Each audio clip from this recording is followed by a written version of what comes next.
Call Drew. Calling Drew.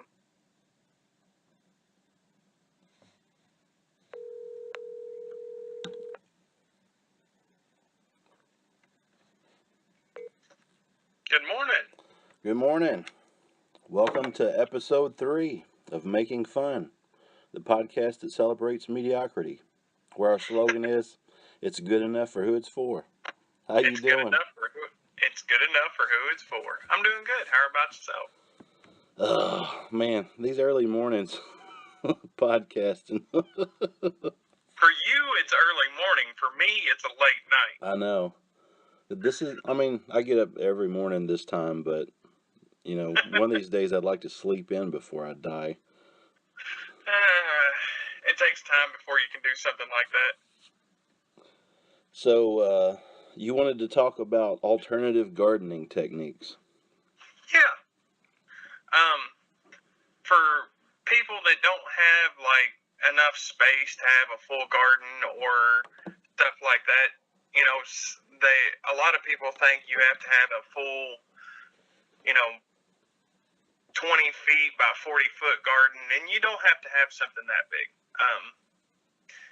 There's different ways of doing it. I've seen people do them in flower beds.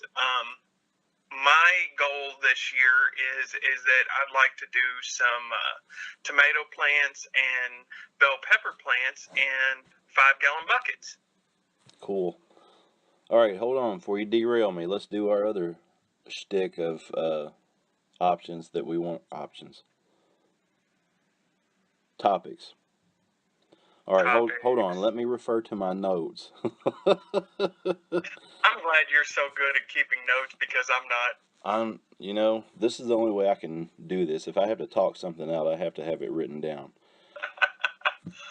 First off, I wanted to go back to redneck repairs, which was our last topic, and something I thought about afterwards, because all we could come up with last episode was automotive repairs. And one of the redneck things that I do in my shop that you're going to hate is that I overload my power outlets all the time.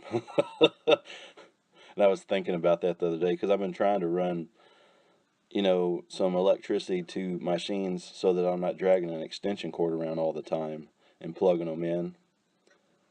But then I realized every outlet has two power strips plugged into it, and then I have every one of those things filled up. Oh, God. But I don't use all that stuff at the same time. I just try to leave it plugged in for convenience. Yeah, you have it as a convenience thing. Some people will do the power strips and another power strip, and they'll hope that it does everything. Yeah, no, I know a little better than that, and I really am cautious. I don't want to burn down my shop. Yeah, especially since it's attached to your house. Yeah. So, do you have, that was just an afterthought of last week's episode, or last bi-weekly episode, I should say. We might have to start doing this every week. I got so much information this week. Well, it helps to keep content flowing. Yeah, but we thought originally to do monthly, and then we agreed on bi-weekly, and we would agree to go from here. So let's stick with bi-weekly, keep up with our massive amounts of content, and go from there. Sounds good. Speaking of listening, bi-weekly. What'd you say? I said for all y'all listening, bi-weekly. Speaking of which, do you have anything for what's it good for? Well, there was my 5-gallon buckets as a movable garden. Okay. I was going to tie that into this week's topic. And then something else is pallets. Pallets. You can normally find them cheap, especially if a couple of them's broken. Mostly free. And free. And, well, I'm saying some people will be like $2 or $3 a pallet for ones that aren't broken, and then broken ones you can normally get for free. But something you can reuse the wood to make all kinds of stuff. New flower planters, new decorations in your house, coffee tables, you name it, you can reuse the wood from pallets. You have a good video on pallet reuse, didn't you? Yeah, I did the Sterling Davis pallet challenge, and I built a bar with a rather large pallet. It was a pallet that I think it was roofing or siding came in. It was huge, but I've used up every pallet that I've ever drug here, whether it's one thing or another, craft items or firewood. At the worst, you know. But that was something I was thinking about this week about, broken wood can always be used for something else. And at the worst, if you're like us and you like to sit around a fire and just enjoy spending time with friends and family, then hell, burn them up. Yeah, that's better than going to the landfill. And on that note, if you do have a fire pit and you're burning your wood scraps, you can use that ash in your garden. So that a lot of this ties into our subject today.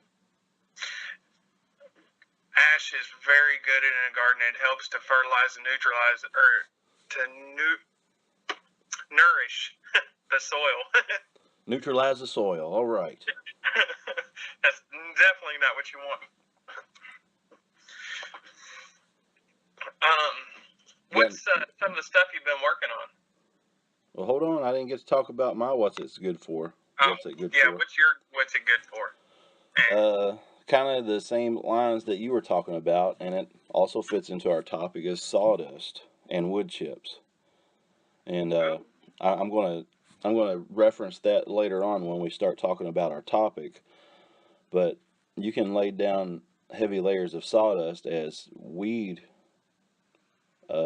killer instead of using chemicals in a garden. But you have to be careful with it so that you don't strangle your plants with it. That's true. Now, there's also wood chips, but we'll talk about that later. Remind me to talk about that in the subject. But you can you can use it for bedding for livestock if you're raising livestock in your backyard, or speaking of that, you raising livestock. No, buddy I work with, he actually has chickens, and he does a lot of making and woodworking himself, and he uses his shavings for his chickens.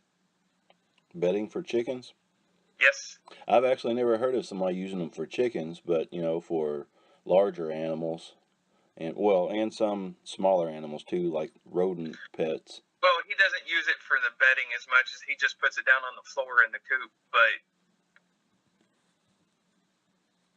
I'm talking about easier for him to clean up the coop that way. Oh yeah, I got you. It's the equivalent of putting newspaper in a bird cage. Yes. And then he could put that in his garden.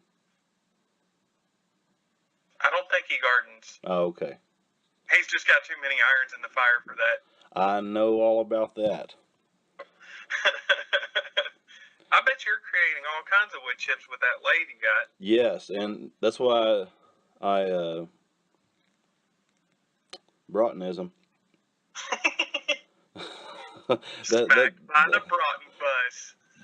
I put a fence around my garden this year, and so I've been dumping all my chips around the fence trying to keep the weeds off of that. And so far, it looks like it's doing its duty, but duty. Come on, let's keep it adult here. That is adult. All right, now I'm distracted. Chips around the fence. Yes. Dumping the chips around the fence. I was going to say something else, but... And I was supposed to tell you what I was working on, too. Yes. My notes are leaving me.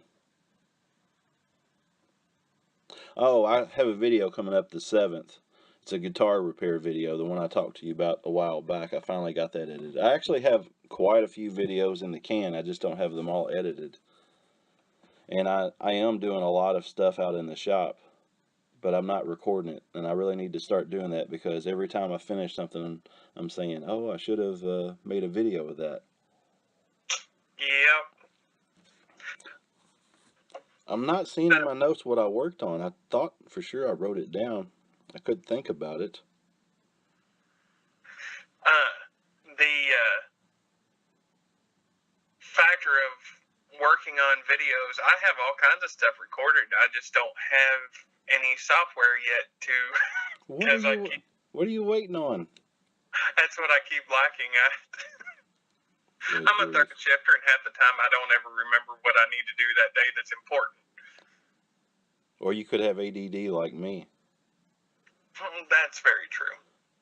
Let's see. I made a wine balancer. I think I'm going to make a couple of those to sell. That's cool. I've progressed on my fidget toy design.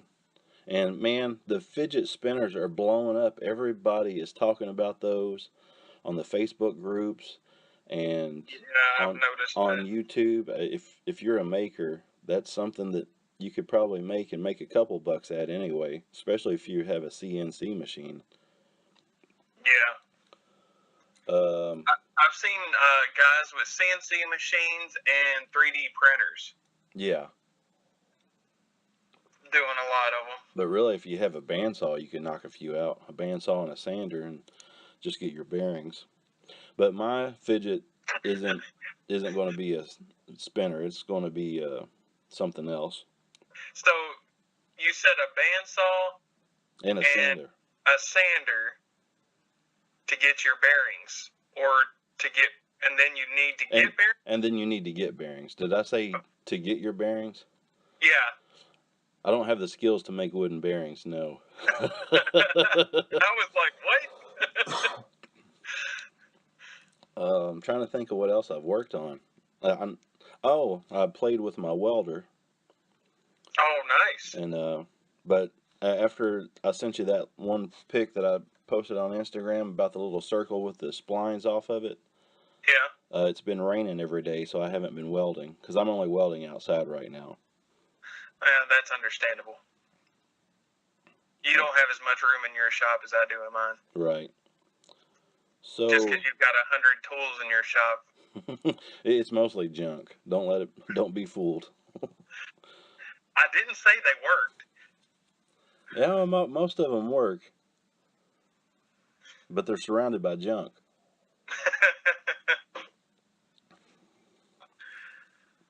What have you been working on? Let's see. I finished the floor repair in Eva. And I got some of that spray-on undercoating from Rust-Oleum and sprayed the bottom side and top side of it. I finished the repair on the door so I could have a mirror on Eva. Some Bondo work and sanding, flat primer paint. That's what I'm painting over all my repair work right now with. Make sure you're using a sealer. Not yet. I haven't gotten that far. It's all just repair work at the moment.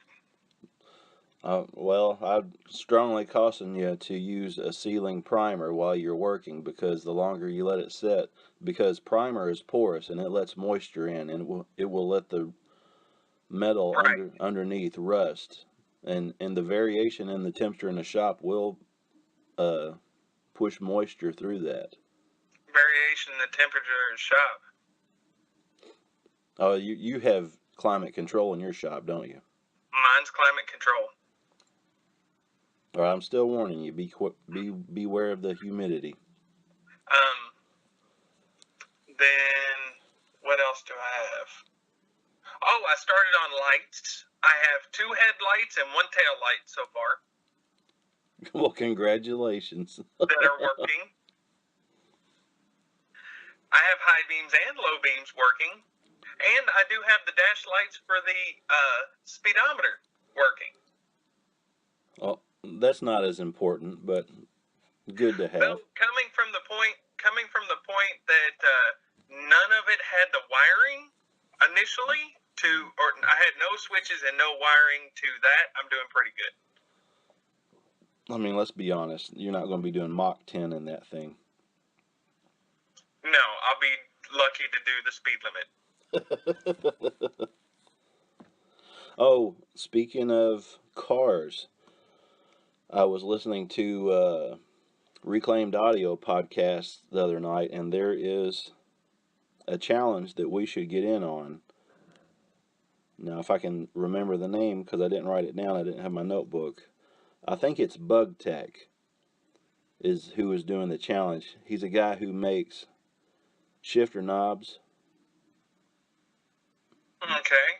And the challenge is to just make a video of you making a shifter knob and submit it. And I think you can win like a $100 Amazon card or $50 Amazon card and something like that. But it's on the latest episode of Reclaimed Audio. They were talking about it, and I'm sure if you looked up Bug Tech on YouTube, you'll probably find it. Bug Tech. I might have to put that in notes. Don't quote me on that because I did not write it down.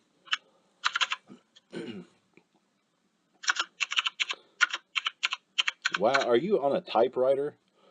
No, I have mechanical keys on my. I have mechanical keys on my keyboard. It sounded like I was waiting for the ding. Ding. Hold on. All right. So that's what you're working on. I've told you what I was working on. I guess it's on to our topic. Oh, no. What are we watching? No. What have you been watching on YouTube? Well, just watching in general, but... hold on a second. I gotta pause. Okay. And we're back. And we're back. Wow, that worked, actually. I was afraid I would lose a call or I would delete the recording. That would be bad. Yeah. And that's why I had to wait before I called you, because I have to make sure that I have enough memory on this device to record, and I have to make sure that it's fully charged. This is a top-notch production here, man. Hey, it's good enough for who it's for. Exactly. I did watch some videos about podcasting, and man, I'm doing it all wrong. And it's good enough for who it's for. Exactly. Now, I have got some had some really good inspiration this week. First off, we watched this 2 weeks. Man, it's thrown me off. I keep saying week. If I say week, just understand it's been 2 weeks since I talked to you last, okay? Okay. First thing I watched was The Founder. Have you seen that? No. It's about Ray Kroc, the guy who stole McDonald's from the McDonald brothers. So that's an interesting movie. It's got Michael Keaton, Batman, plays Ray Kroc. And so that was good, but that wasn't inspiring. What inspired me was Yayoi Kusama, the artist who does the infinity mirrors.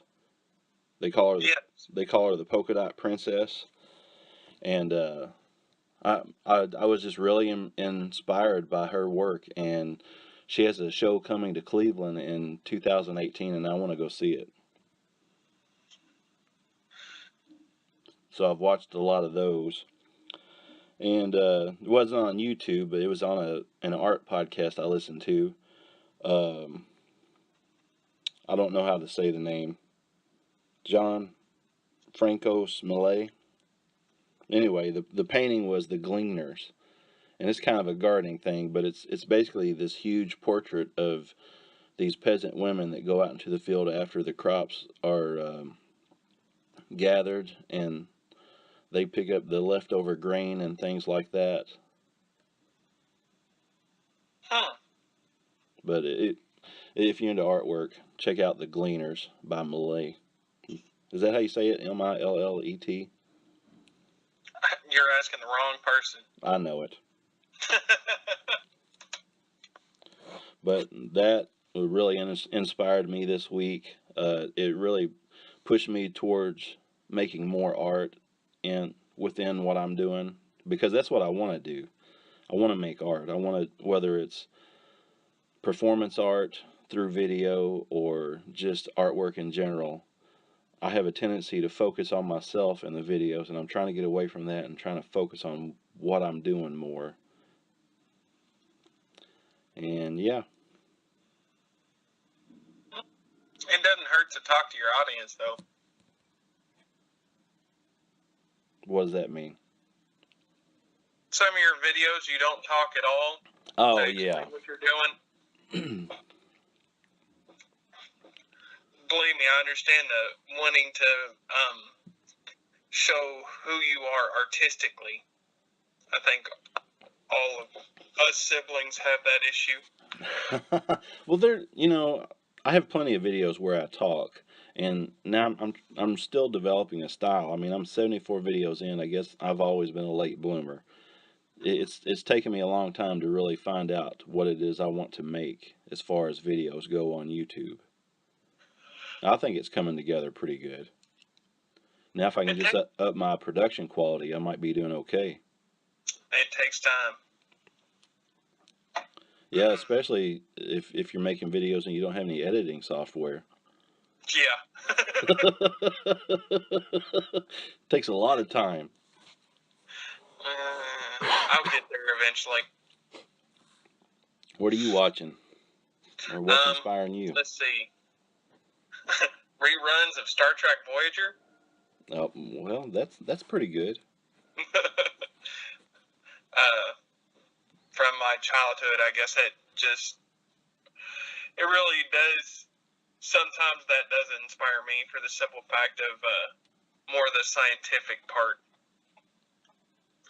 But let's see, what else? You do realize that's fiction, right?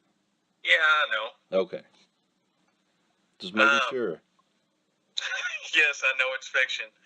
Sometimes we might have a tendency to fade in and out of reality.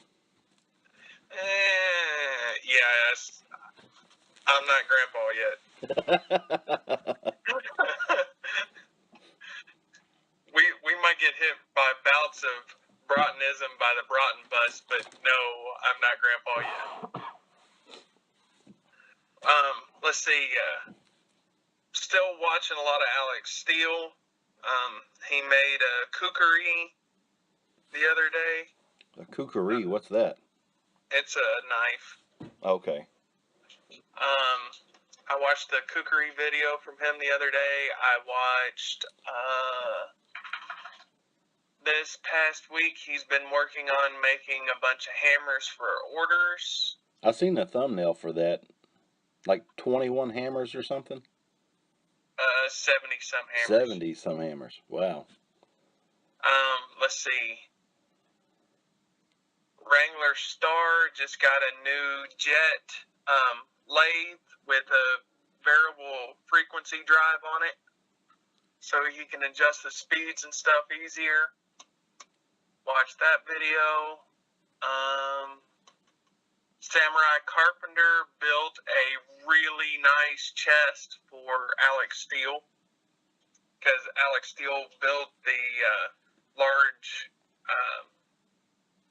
chisel for Samurai Carpenter, so it was kind of the turnabout. It was really nice.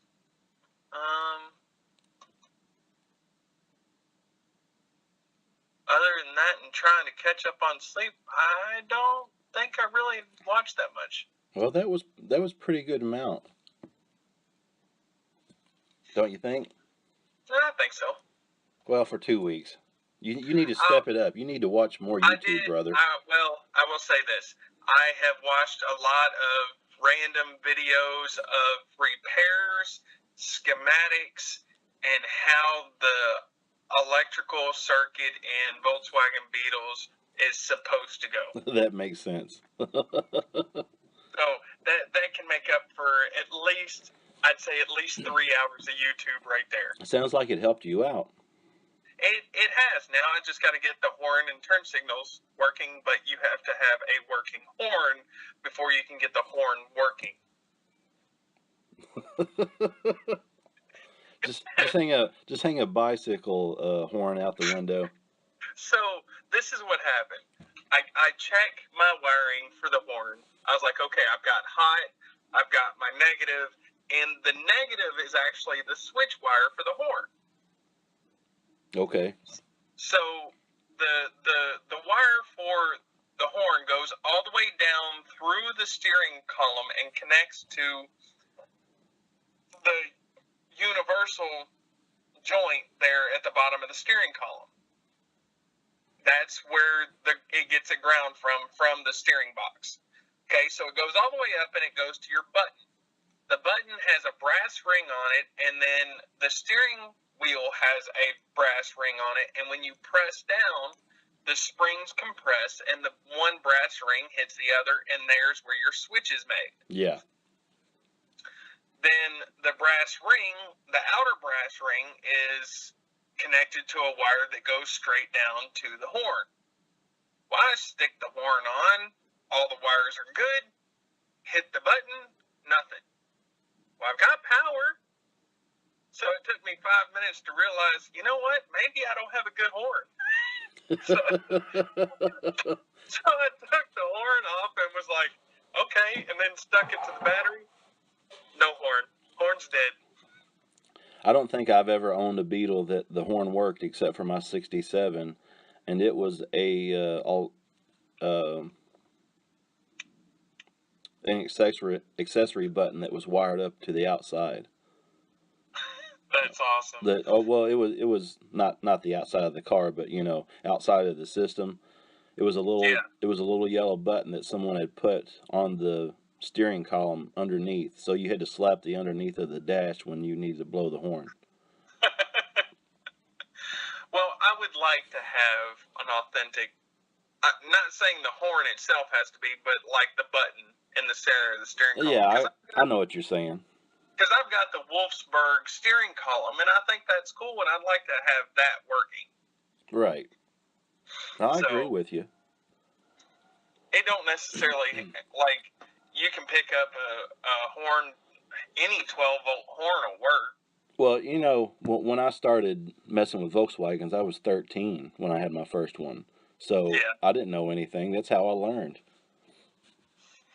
They are very simple vehicles to work on. Yes. I guess that's one reason why I like working on it, because it's nothing too complicated. Right. That's one of my philosophies. Keep it simple, smarty.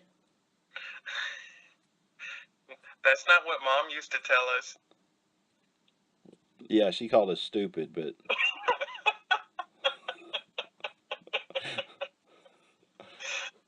Years of therapy have taught me to... Don't demean yourself. Don't demean myself, yes. Well, let's move on to our topic. Okay. What you got? So, like I said before, this year, we've... Wait, what's our topic? Alternate forms of gardening. Oh, right. Okay. Alt gardening. And go. This works in different ways. I've seen it done. But this year, I'm going to take 5-gallon buckets, and I'm going to raise some tomato plants and some green peppers in 5-gallon buckets this year, so that way I don't have to deal with working a whole garden. That way I'm just working with small areas. I have ash from my fire pit, like we were talking earlier, that I plan on using in mine. I don't have a lot of wood chips like you'll be using, but I don't think I should have to with 5-gallon buckets of dirt. Yeah, you got to buy the dirt though. Why? I have dirt. So you're just going to dig it up and put it in your buckets? Well, remember, okay, for those of you that don't know, I bought a house last year and I had to dig out 16 cubic feet of dirt under my house to put in some foundations to jack up the floor. So I have a big mound of dirt in my backyard. Oh, okay. I thought you were. I did not know that you dug that much dirt out. But that dirt, But it isn't going to be nutrient rich. no, that's why I plan on adding Okay. 10-10-10 fertilizer to it to help. It's not going to be super nutrient rich, but it's something to start with. Right. Okay.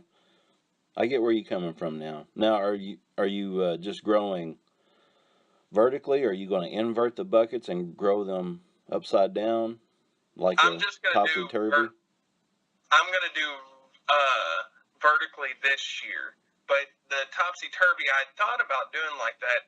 You've done that before, haven't you?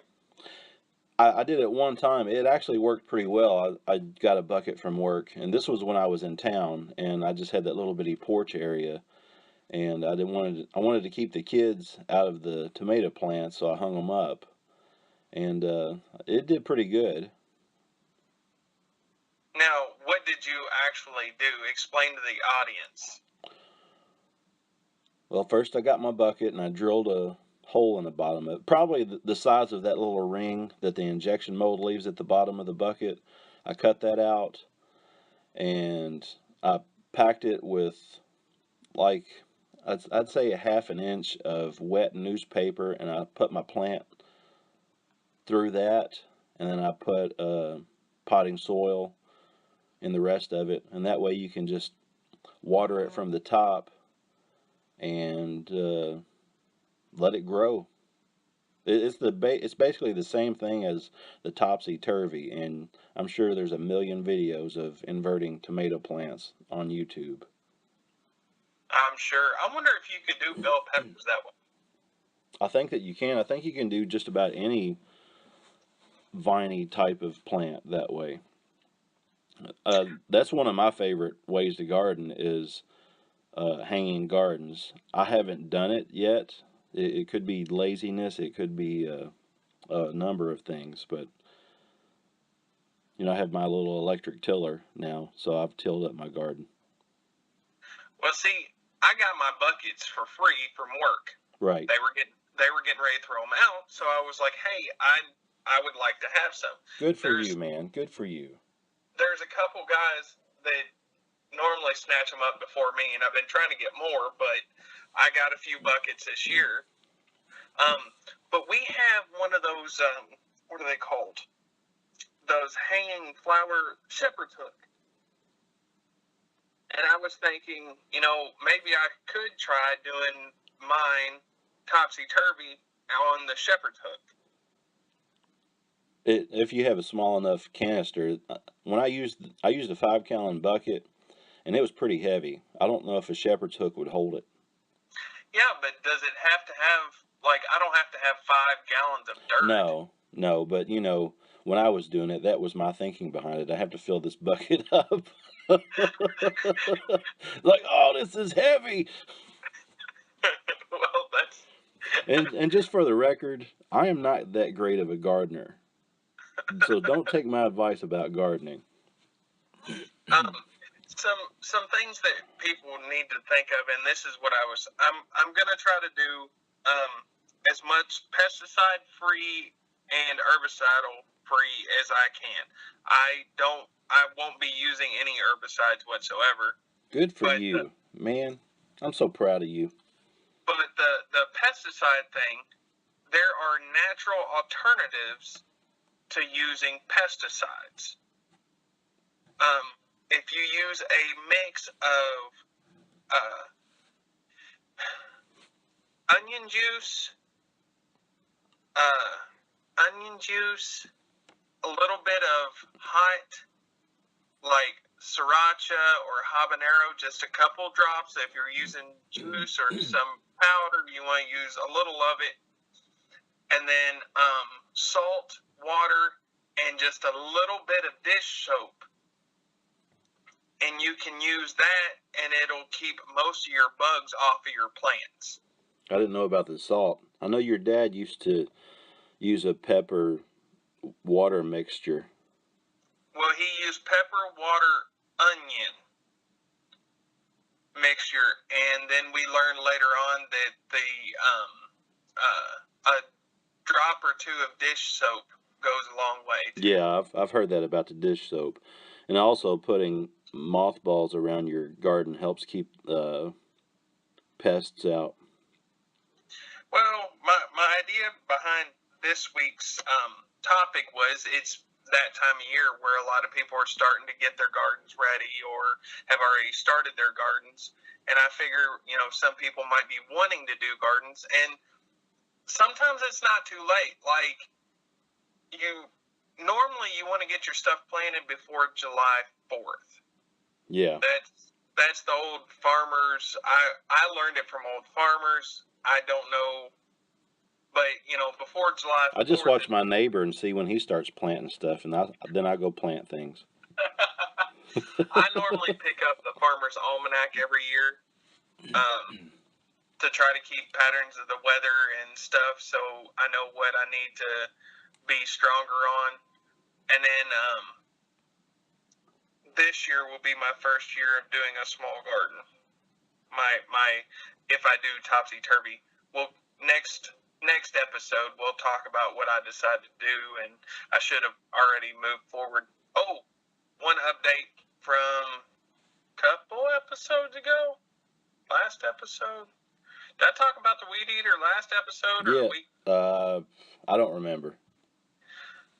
Well, update on the weed eater. I have had it for several weeks now and has still ran like a champ. Oh, really? I love that thing. It works great. I don't use that much string with it, and I do a lot of weed eating, so I am extremely happy with that purchase. Well, cool, man. Don't limit yourself to buckets. If you're going to raise potter plants, hell, I've seen people take anything they could get their hands on and make gardens out of. Right, that's what I was saying. I did vertical PVC in the ground last year, and I didn't have stellar results with it, but I cut holes in the sides and I filled up the dirt. My idea behind this was to keep the animals out of it, okay? Because I didn't have a fence around my garden last year. And like some lettuce and spinach and stuff, I was just growing out of that, and it worked fairly well. If you're growing a small garden, and if you just need a little bit of lettuce and spinach, that would actually work pretty good. Speaking of that PVC pipe with the holes in it, yeah, is a perfect way to do an herb garden. Yes. Basil, sage, mustard. I've seen a lot of people do gardens like that. I've seen a really neat one with potted or clay pots, where someone will take a stick and then take the clay pots and put them on the stick and kind of catty corner them and stack them on the stick and put dirt in and create it that way too. Yeah. Just that's more of a vertical garden. Most of these are pop bottles, milk jugs, all kinds of things you can use. What was it that it was? I don't know. You tell me. No, I was trying to think of what we made that herb garden for Rebecca and Jason out of that one time. Wasn't me. No, it was Jason and I. I think it was either old pallets or old pallets and scrap plywood. But instead of they lived in town, and instead of having a garden, they just wanted something small and to grow their herbs in, and I think ended up with a couple tomato plants in it. But it worked fairly well. The problem with theirs is that they didn't have anything to drain off excess water. Yeah, you have to make sure you have drainage. Yes, that is one thing with alternate gardening that you have to have is drainage. Yep, basically you can grow plants in anything. If it'll hold dirt and a little bit of water and gravel at the bottom, you can grow it in anything. Old shoes, I've buckets, seen fish bowls. Well, no, maybe not fish bowl. I've seen a couple cars. Yeah, old tires. No, that's something that I've used, and I had really good luck with that because I had a separate garden and I was trying that. Potatoes, if you have enough topsoil, you can plant a potato and let the plant grow up inside of an old tire. And once the plant starts, you keep adding dirt and tires on top of each other to make a tube. And the taller that plant grows, the more potatoes it will grow up inside of that tube of tires. So how tall did you get your tires? I think I've only got up to 3 tires, but like I said, I'm not that great of a gardener. I didn't have that great of dirt at the time. But it does work. I've seen it work, and I've had pretty good luck with it myself. And I've also done tomato plants that way, and it helped keep some of the pests off of them. I think they don't like those tires. That makes sense. Rubber. A lot of things don't like rubber. Yeah. Of course, us as humans, we absolutely love rubber. It's bad for us, bad for the environment, but we love it. Especially if you have classic Volkswagen Beetles. Oh, yes. Have you heard of the Back to Eden garden? No. That's what I was going to reference to a while ago, and you didn't remind me. Thanks a lot. You're welcome. I didn't know I was supposed to. I'm going to mess this guy's name up. Paul Gautschi, Gautshi.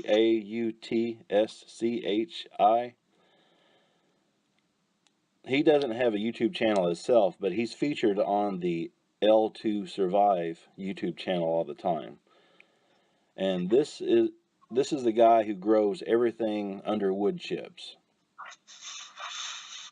Okay. And basically his ideology behind this, it's basically a no-till garden. What you do is you have to start out like the summer or fall before with a spot and lay down maybe some old newspapers or some material like that. You don't have to do that. You can just wait it out, but you can dump wood chips down and kill off all the grass and weeds and stuff like that. And what happens is it's just like when you're putting mulch around a garden to keep the weeds out, except you let that decompose until that soil is mineral rich and you can plant in it, and you can just basically pull the weeds out with a hoe or rake. Just you not digging in the soil, it's not getting compacted. And the idea behind that is like when you walk into the woods, there isn't a lot of cover in the woods because all the leaves and old wood falls down and covers the ground, and that helps like the other trees and plants grow, and you can cultivate that. And he seems to have really good luck with it, but he could just be a great gardener or something. I don't know. Now, see, when I was younger, the neighbor, of course, Mom always had me out doing her gardening and her flower beds, but when we lived on Hardy, right across the street was our neighbor, and I used to go over and help her all the time. And she did what she called a lasagna bed. She did a layer, she dug down, and then she did a layer of newspaper, and then she did a layer of dirt, and then she did a layer of leaves, and then she did another layer of newspaper, and then another layer of dirt, and then leaves, and then she would do dirt, and then wood chips on top. Yeah, that's it right there. That's the exact same thing. And she barely ever had to really work at pulling up weeds. It was very easy for her, and she did a lot of her flower beds that way. Yeah. So that way it was easier for her on her flower beds. And then every year she would go around and add wood chips, which the sawmill was like half a mile up the road, and she'd go get the wood chips from the sawmill and then just put them on her garden. Yeah. And see, that's the thing. I've been wanting to do that for a while, but I haven't actively went after the wood chips. I did talk to a tree company this year, and I just missed them. They had to take that stuff to the dump, and it cost them $40 a load to dump it. And they were right down the road from me, and I missed them. He's like, man, I would have loved to dump that stuff for you. But I gave him my number. He's supposed to get back with me, but, you know, he probably forgot about me already. Well, if he gives them to you, it keeps him from having to pay for that $40. Right, and it keeps it out of the landfill. There's no reason for that stuff to have to go to the landfill. Well, I think it's funny. You know, a lot of people want certain mulch for their garden. It has to be this mulch with, Like, you know, like these colored pesticides. mulch? Well, not even colored mulch. It's just their mulch have to have pesticides and herbicides, and mulch will do all of that for you without all of that. Right. You It's don't crazy. have to have all of that. Well, the natural way is the best way, in my opinion. That's been proven scientifically. Nobody believes that. Well, I mean, some people do. Hold on. You're talking about gardening, right? Yeah. Okay. You got quiet.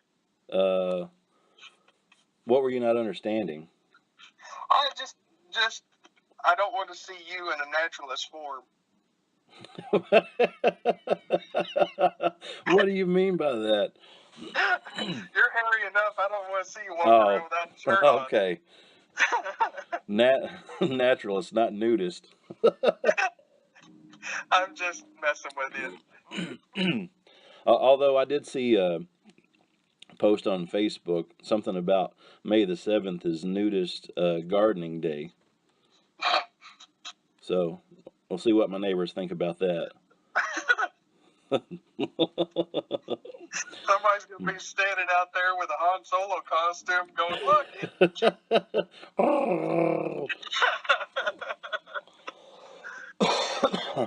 I don't think I'll do that. I'm a closet nudist. You're a closet nudist, Yeah. so you only do it in the closet? I'm naked underneath of my clothes. You know, something else that I've used in the garden extensively is one of the things that I try to find use for are those mattresses, because I always find mattresses.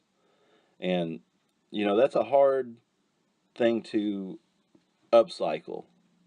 I mean, there's a million uses for them, but actually finding one that isn't bed bug ridden this day and age, tearing the thing apart, you know, you can use the foam for different things, but my focus has mainly been on the springs and wire, and I found plenty uses for those. And one of those is that I've staked them up vertically and grown green beans up on them, pole beans. I bet you get a better yield on the beans for that way. It has proven quite fruitful. The only problem is they'll grow inside of it, and sometimes they're hard to pick that way. You might miss a few, but I mean, it's really not that bad. And my reasoning behind it was that I just wanted to use this thing that is often neglected and sent straight to the dump. Landfill anyway. Yes. So we've come up with anything that you can put dirt in can become a garden, as long as it's got drainage. Yep. So we've got mattresses for beans, PVC for small plants. I wonder what else you could do with that. I've seen old gutters. Pocket 83 makes a gutter gardening where he takes a gutter and just suspends it and caps the ends and grows stuff in the gutter. That's cool. And it's a lot more decorative than PVC, but use what you got. I like to use what I got. That's another thing I did this year. It's good enough for who it's for. It's good enough for who it's for. There was some pipe in the dumpster out here, and I took that pipe out, and I've had it for a while, and I'm like, what am I going to use this for? I haven't used it up, you know. But my neighbor had gotten rid of some chicken wire, and so I cut that pipe down and drove it into the ground and used that as my post for my garden and ran that chicken wire around it. And that's my fence. Let's see. Well, I've been trying to figure out. I don't like the front of my house. It is just dull and boring. You're gonna have to move. No, so I'm trying to figure out what I'm gonna do with the front of the house. I don't like mowing, so whatever I can do where I can mow less, I'm happy. Me too. I've got this thing where, you know, I really, really, really wanted to buy a riding mower, and then I realized my yard is so small that if I buy a riding mower, I will be mad at myself for spending that much money on a riding mower. Yeah, it would be like NASCAR in 2 seconds. I know. It takes me 30 minutes to mow the yard right now with a push mower, and that's because I have to mow around everything that's already here. It sounds like you need a 0 radius to me. That's what it sounds like. Oh, yeah, so I need to go spend $4,000 on a mower. Yep, 2 swipes and you're done. Well, I would be happy with that. But right in front of our house, or our living room, has a really large window, and I think underneath of it, it would be nice to have a nice flower bed under that front window. Part of the gardening thing, this not only actual fruit gardening or vegetable gardening, but flower bed gardening. Some things that I was trying to come up with, instead of just doing a standard flower bed in the front, I would like to do some decorative stuff with it. And I was going to ask what your some of your ideas might be. Well, in decorative as in how? I mean, is this alternative gardening or is this a decorative Flower gardening. Using alternative materials or Yes. conventional? Okay. Well, We've talked about standard wood chip, the mulch and stuff. Use that. The plants, I'm gonna, whatever I end up using plant wise, doesn't really bother me. Let's discuss one of our favorite people that always seem to come up in this podcast is our grandpa. When I was a kid, I remember being at Grandma and Grandpa's, and they did not have a yard that I could remember because Grandpa was an arborist. Not really an arborist. I don't think don't you have to train to get that title? He was a tree trimmer, okay? And he brought definitely a tree trimmer. He brought all of his wood chips home with him for the most part. And he didn't have gravel in the driveway, it was just wood chips. And I remember the front yard being filled with, maybe there wasn't wood chips in the yard, but just all kinds of trees and plants and everything. It was like an experimental garden out there. It could have just been overgrown, I don't know. But that's not what you're looking for. You'll get the city called on you. So scratch that idea. No, I'm not looking at getting hit with fines because my yard looks horrible. It's only a matter of time before they come and get me, man. I'm telling you. I've been trying to clean up my junk out here. I seen someone on the city page the other day. Excuse me. Saying something about how isn't there some city ordinance about people cleaning up their yards? I shouldn't have to live next to a rat trap. Well, I try to keep. Well, I live next to a rat trap. It's pretty hefty over there. But I was trying to. I'd like to do mine in a cleaner form. I try to keep my area clean for the most part. I don't know if you like this or not, but why don't you put your garden in the front yard? Well, right now I just plan on doing my gardening in buckets. Well, that's what I mean. Do it in the front yard. Take up some of that space you don't want to mow. That's true.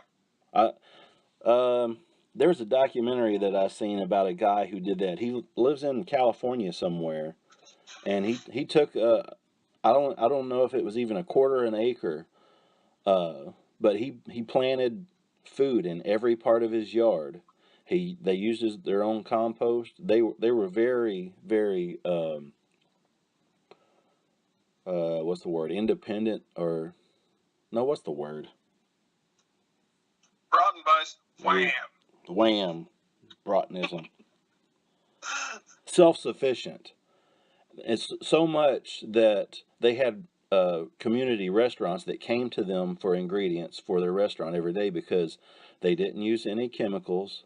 It was all organic gardening, and it was top quality stuff, and they fed their family with that garden, and they sold it to the community. And he started by growing stuff in the front yard. He said, "This is a waste. I start up the lawnmower. It takes gas to cut the grass, and I should be using that space a lot better than just decorative." And so he started planting plants there, and then his whole house surrounded by vegetables, and it makes a living for them, and it feeds his family. That's awesome. And it was little bitty, man. It was a city lot. Oh, and another thing. If you have a yard, any yard, don't matter if it's 5 foot by 10 foot, and you want a couple tomato plants, you can plant you a couple tomato plants. Yeah. Don't be afraid to not have fresh vegetables of whatever you want just because you don't have the convenience of a big garden, or do it. It's good enough for who? Do it. Just do it. Just do it. And plant twice as much as you think you're going to need. If you think you want one tomato plant, plant 2. Because the squirrels are going to get some of it. Be careful with only planting one plant when you have vegetables, because a lot of plants need cross-pollination. Yeah. So you got to make sure that you have multiple plants to make sure that you do cross-pollinate. Oh, speaking of, what is it that you normally grow? Is it Siberian kale?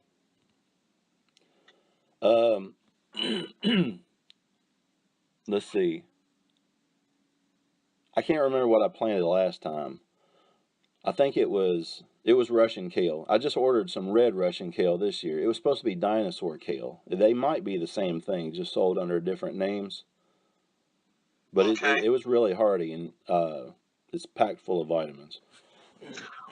Well, the reason I was asking is because I was thinking about going around my fence on the inside of my yard and going around it and planting kale for my wife and I and our bearded dragon, because he eats kale.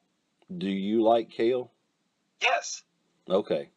Just as long as you like it, because sometimes it has a bitter flavor. Yeah. But if you eat it every day, you get used to that, and then finally you start craving it. It's like, oh, I need my kale. I started eating it for my health.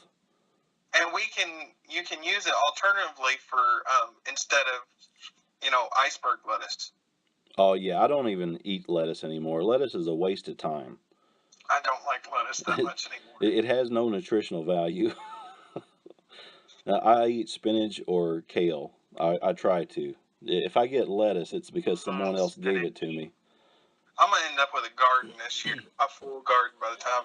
Well, you were asking me what I grow, and I don't grow a huge garden, and I'm not a great gardener. Half the stuff I plant fails, but I just keep trying at it, and sometimes it works. The kale, if you get that Russian kale, it practically grows itself because it is so weather resistant. It lasted me up until December, the middle of December. It was still growing in the garden. It had snow falling on it, and it was still out there.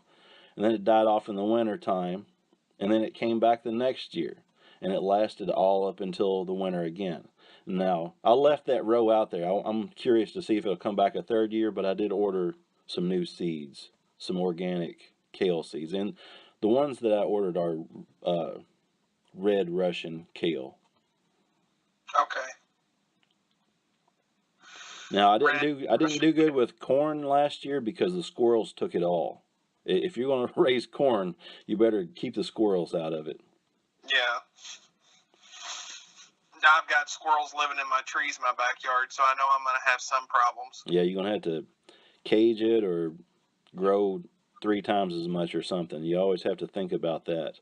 Now, my pop used to always say you have to grow 3 times as much because you have to, plant for pests and things like that. Yeah. Well, I was going to say something, and then I just botanism hit. I love how that is the theme to our podcast. That's good enough for who it's for. Oh. Did I touch on the only thing I don't have marked off is I'm opposed to any kind of weed killers or chemicals in the garden. We've talked about it, but you didn't necessarily say I don't like weed killers or pesticides on any of my stuff. Right. If I'm going to grow it, I'm going to grow it to the best that I can do. And people, please stop spraying your yards with poisons to get rid of dandelions. You can eat dandelions. You don't have to eat dandelions, but there's nothing wrong with dandelions. Okay, maybe dandelions aren't for everybody. When I see a yard that's green that only has grass in it, it makes me sick because that's not how nature is supposed to be. Right. It's supposed to be a mix of everything. Right, and that's what brings the harmony. Everything works together in a certain way, and if we don't mess with it, it works even better. I'll get off my soapbox.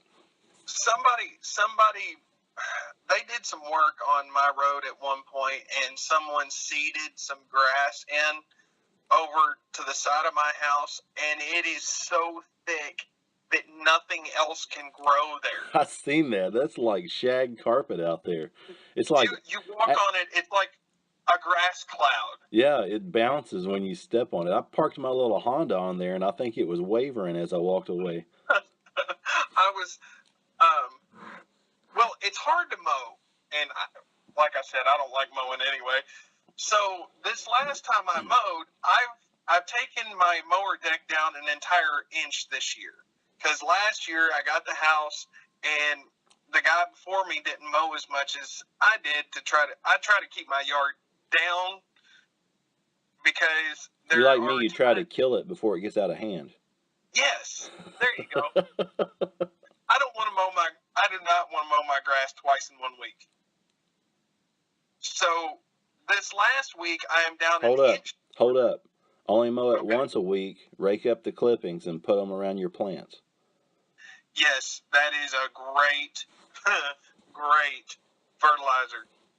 When it breaks down, it gives plenty of nutritions to your plants. It is. I'm just too lazy to rake my yard. I just let the birds and the wind take it away.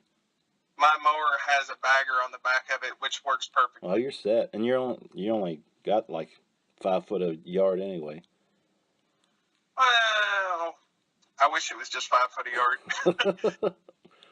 My neighbor uses grass clippings on his garden, and his garden is fantastic. Puts mine to shame. I do love that I have the repurposed concrete pad out back that we've turned into a patio. And I think if I could add some more vegetation out back, that I would be happier. But anyhow, so I started mowing this grass, okay, this cloud grass the other day. And, dude, it killed my mower. You're going to have to raise it up some. Nope, I didn't raise it up. I just cut straight across it. Raised the front wheels up and tilted it, and then backed it up and went over it again. Until I got all of it cut down. I'm sure somebody is like, why did he do that? But man, I'm just trying to get that stuff under control. It is so thick. And if you miss, it is sad. If you miss like a day or if it rains too much, it's so bad that it'll take you an extra 20 minutes to mow a 10-foot by 20-foot section. That's a prime place to put a garden. Cut all that stuff out. put you some vining melon plants or something out there. Grow out into the street. I could plant pumpkins under the front windows. Yeah, that would probably be good. That way they could vine out and take over my front yard. Yeah. Sounds good. And then I'll sell pumpkins out of my front yard. How many pumpkins do you think you're going to grow in your yard? I don't care if it's 10. I can see you with a straw hat and overalls out there. Drew's Pumpkin Farm. Hurry, supplies are limited.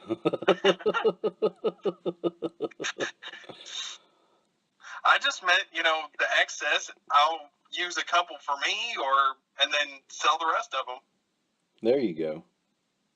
Hey, we're going to have to start wrapping this up. Okay, let's wrap this up. My abstract question for the day is, do you garden to live or do you live to garden? Confucius say. I think we have enough of our little podcast here. Uh-oh. Attack of the killer dog. People alert. People alert. So that's episode 3 of Making Fun. Thanks for listening. Come back next time. And don't forget, it's good enough for who it's for. Exactly. Later. Later.